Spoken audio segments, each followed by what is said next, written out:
કેશોદના ખીમદાણા ગામે તસ્કરોને મળી સફળતા 17 તોલા સોના ચાંદીના દાગીના સહિત રોકડ રકમની ચોરી। કેશોદ તાલુકાના ખીમદાણા ગામના ખેડૂતના ઘરે ધોળા દિવસે બંધ મકાનના તાળા તોડી લોખંડની પેટીમાંથી 17 તોલા સોના ચાંદીના દાગીના સહિત અંદાજે 1 લાખ રોકડ રકમની ચોરી થતા નોંધાઈ પોલીસ ફરિયાદ। કેશોદ શહેર તથા તાલુકાના ગામોમાં ચોરીના બનાવો વધી રહ્યા છે, ત્યારે કેશોદ તાલુકાના ખમીદાણા ગામે ચોરી સફળતાપૂર્વક અંજામ અપાયો છે।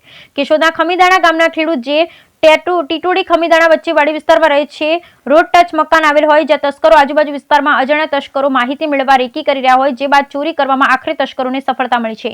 કેશોદ તાલુકાના ખમીદાણા ગામના ખેડૂત નારણ મેસૂર સોલંકી તેમજ પરિવારજનો સાથે સોનલ ધામ મઢડા દર્શને ગયા, ત્યારે બપોરના સમયે તસ્કરો મકાનની બહારનો લોખંડનો ડેલો ઠેકી અંદર પ્રવેશ મકાનના દરવાજાનું તાળું તોડી ઘરમાં પ્રવેશ કરી લોખંડની પેટીમાં રહેલ અંદાજે 17 તોલા સોના ચાંદીના દાગીના તેમજ 50,000 થી લાખ જેટલી રોકડ રકમ ચોરી સફળતા મેળવી તસ્કરો પલાયન થઈ ગયા હતા। ખેડૂત પરિવાર ઘરે આવતા ચોરી થઈ હોવાનું જોવા મળતા ખેડૂત નારણભાઈએ પોલીસ ફરિયાદ નોંધાવતા પોલીસ આગળની કાર્યવાહી હાથ ધરી છે।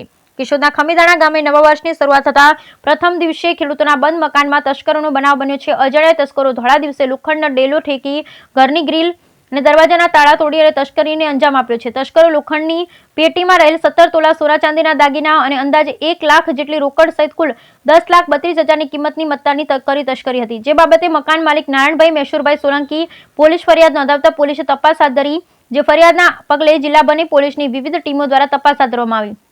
ચોરીના બનાવને પગલે લોકમુખ્ય ચર્ચા મુજબ નુનારડા ગામની સીમ વિસ્તારમાં દાગીનાનું ખોલી બેગ તથા દાગીનાની બિલ તસ્કરો ફેંકી ગયા હોવાનું ચર્ચાઈ રહ્યું છે, જે બાબતે પોલીસ સ્થળ પરથી કબજે કરી લીધું હોવાનું જાણવા મળે છે। તસ્કરોએ કરેલ ચોરીની ઘટનાને પગલે તસ્કરો પોલીસના હાથમાં ક્યારે આવશે એ જોવાનું રહ્યું। હાલ આ ઘટનાની તાલુકાભરમાં ચર્ચાઓ થઈ રહી છે। Bureau report Naresh Ravaliya, Keshod. જી, આપનું નામ? મારું નામ નારણભાઈ મેસુરભાઈ સોલંકી, ગામ ખમીદાણા। મારી વાડી સમજો ટીટોડી થી ખમીદાણા રોડ ટચ મારી સમજો વાડી છે, અને અમે 11 વાગ્યામાં 5 મિનિટની વાર હતી ત્યારે બધા સોનલધામ મઢડા અમારે બધા ભાઈઓ કુટુંબના બધા અમે ભેગા સમજી લો ગયેલ છે અહીંયા માતાજીના દર્શન કરવા। પછી અમે ત્યાંથી સમજો 2:45 વાગે ઘેરે આવેલ છે। ઘેરે આવી અને સમજો ગેટનું ત્યાં તાળું નહોતું, એટલે ત્યાં અમે કમ્પ્લીટ ગેટ ખોલી અને અહીં મોટરસાયકલ મૂકી ત્યાં અહીં તાળું કમ્પ્લીટ હતું। જ્યાં આ તાળું ખોલ્યું ત્યાં અમારા 2 જારીના દરવાજા અંદરના લોક અંદરના બધું તૂટેલ હતું। બેંકનો ટકે સમજી લો દાંતીથી સમજી લો તોડેલ હતો।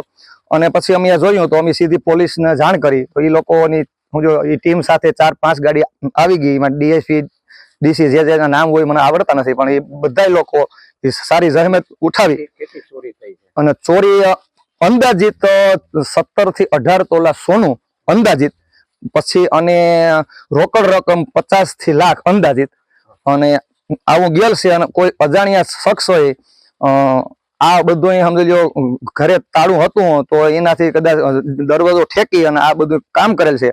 અને પછી ઓલે દરવાજે અમારે ખાલી આલરા પેક હતો, એ અમે આવ્યા હતા, એ દરવાજો ખુલ્લો હતો, બરાબર। કોણ હતા આસપાસમાં? કઈ કોઈ વાતોચીત નહીં, આસપાસમાં વાતોચીત તો થાય। અમારે બાજુમાં 2 ઘર છે, ત્યાં એમ કીધું કે ભાઈ ભેંસ છે, એક જગ્યાએ કીધું કે પાડો છે, તો 2 જણા હતા એવા અમારે અહીં હવે સમજો બાજુવાળા બધા અમને જાણ કરી કે ના અમારે ભેંસ વેચવાની નથી। એ ટાઈમ 10:30 અને 11 વચ્ચે 3 વાડીમાં ગયેલ છે। બપોરના સમય થયો કે રાત્રે? નહીં, સમજો બપોરના સમય 11 વાગ્યાથી સમજો 2:30 વાગ્યાના સમજો પેલામાં થયેલ છે, બરાબર। હા, પોલીસ ફરિયાદ અમે લખાણ કમ્પ્લીટ કરી દીધેલ છે, બરાબર। અને એ લોકો અહીં બધી અહીં સમજો ડોગ આવેલ છે, બધી ટીમ સાથે બધા સમજો ફિગર લીધેલ છે, બધું વ્યવસ્થિત, બરાબર।